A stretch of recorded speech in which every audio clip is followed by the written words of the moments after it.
De retour avec vous, chers téléspectateurs, pour notre sujet concernant le Koshari et le patrimoine culturel immatériel de l'UNESCO et l'enregistrement du patrimoine égyptien en tant que patrimoine culturel immatériel de l'UNESCO. Nous avons le plaisir d'accueillir au bout du fil Madame Houda Abdellatif, qui est guide touristique et experte en patrimoine culturel. Bonjour.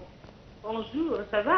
Ça va, merci. Alors, premièrement, quand on parle de l'enregistrement du koshari en tant que condiment ou un plat égyptien sur la liste du patrimoine culturel immatériel de l'UNESCO, quelle est l'importance de cela sur le tourisme en Égypte?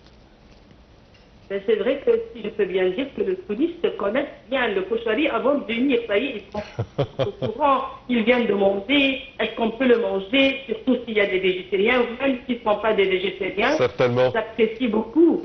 Ils connaissent même des adresses très connues dont vous connaissez sûr et certain, à Boutarek.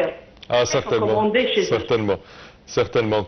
Quand on parle de l'enregistrement des plats et du patrimoine culturel égyptien sur la liste du patrimoine culturel immatériel de l'UNESCO, par exemple, on parlait que Taamey a été enregistré pour un autre pays, alors que c'est un plat égyptien originaire en Égypte. Alors comment voyez-vous cela, et est-ce que vraiment on a besoin de enregistrer tout le patrimoine culinaire égyptien sur ce patrimoine culturel immatériel de l'UNESCO? Bien sûr et certain, je suis tout à fait d'accord. Taamey, c'est tellement égyptien 100%. Certainement. Les fèves, c'était connu comme graines égyptiennes anciennes depuis l'Ancien Empire, plus de 23 siècles avant Jésus-Christ. Nous, on le fait avec du fève écrasé, et notre pays peuvent le faire avec hummus. Nous, ça ne nous concerne pas du tout, mais c'est typiquement égyptien. On a besoin de l'enregistrer, franchement, pour l'Égypte, comme le koshari, plat national. Oui, quand on parle par exemple d'autres plats tels que molokhia, keshk, ruz ma'ammar par exemple, là on a vraiment besoin d'enregistrer parce que notre patrimoine culinaire est tellement riche. Oui, je suis d'accord aussi pour la molokhia. Même les Fatimides connaissaient par le nom molokhia, parce que c'est plutôt le K, pas le Kra. Les Européens ne le prononcent pas comme nous avec le Kra. C'est un plat typique égyptien depuis le Xe siècle qui était très réputé pendant le règne de Al-Hakim Ba'amrillah. Oui, certainement. C'est ça, donc non, c'est égyptien, la molokhia, le fessir, comme oui, certainement. on peut dire aussi les ancien égyptien là. Voilà, c'est tellement égyptien, le fessir, les foie gras, je peux vous le dire, les gavages des oies, c'est encore détaillé sur les parois des mastabas. C'est pas français alors? C'est pas français du tout. Non. S'ils gavent les oies, c'est qu'ils auront bien sûr les foie gras. Ils ont fabriqué le vin à travers la vendange des raisins, ils ont fabriqué la bière à travers l'orge. Tout ça commence de l'Égypte. Regardez les tongs, les sandales de maintenant sont très à la mode, mais inspirés de l'art égyptien. La statue Oscar américaine, si je parle un peu plus loin d'un peu des plats, mais tout ça c'est le dieu Ptah, le dieu de Memphis. Ah non, ça commence de l'Égypte, désolé. Certainement. Sur la liste du patrimoine culturel immatériel de l'UNESCO figurent plusieurs aspects culturels qui appartiennent à l'Égypte, tels que par exemple Sira al-Hilaliya, l'art de Tahtib, cet art martial, également Al-Aragoz ou comment l'appelle-t-on en français le bouffon ou le guignol. Alors, certainement que on a besoin de faire référence de ces éléments du patrimoine culturel égyptien pendant les tours et les circuits touristiques en Égypte.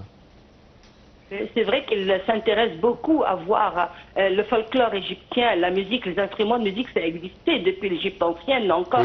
Les musiciens, les tombeaux des nobles, les instruments comme les flûtes, les luttes, la harpe, le tambour, les castagnettes, les sistres, la mandoline, tout ça, ça permettait la danse avec la canne, l'acropate. Venez voir comment c'est pour faire plaisir à des nobles hauts fonctionnaires comme danse du jour, le plaisir pour l'artiste aveugle encore, la tante du musicien Ramsès III dans la Vallée des Rois. Oui. Ils connaissaient tout ça, ils savaient les danses, le folklore, magnifique.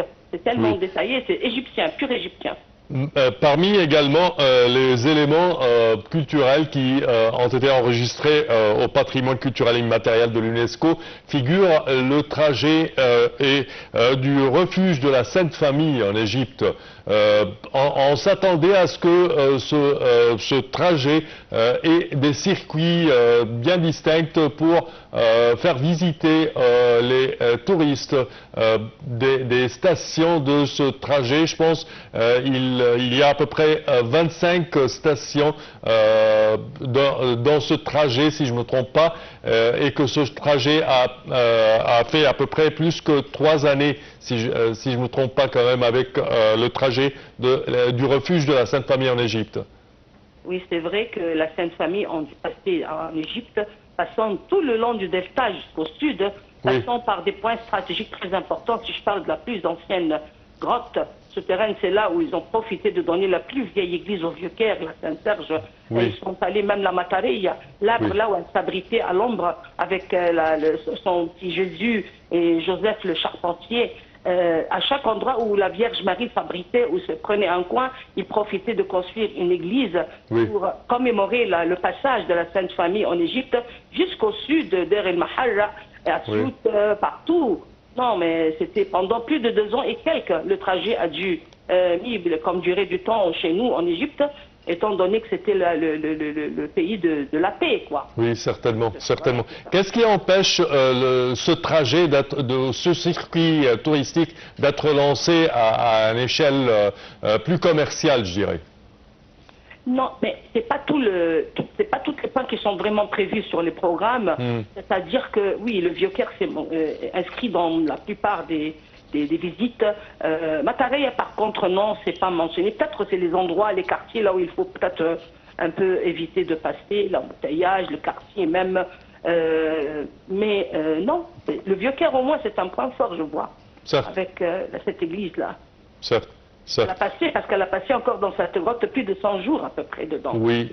Le puits naturel, quand elle a demandé de l'eau du Dieu, pour pouvoir donner de l'eau pour son petit, pour faire la lessive pour ses habits, elle a eu cette eau-là et jusqu'à maintenant on a le puits qui existe à côté de la grotte souterraine. Ça a été sa bénédiction, je dirais. Voilà, c'était la bénédiction, certainement. Certainement.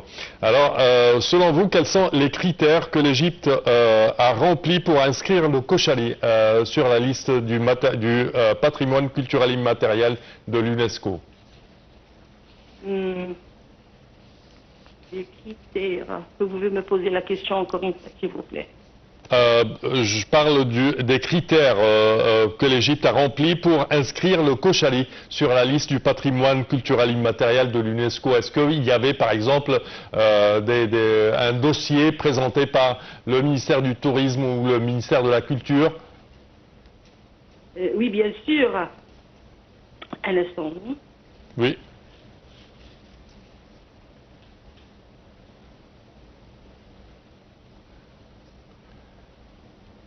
La culture égyptienne à l'international en mettant en valeur sa richesse culturelle, sa diversité et en encourageant les échanges culturels entre les pays.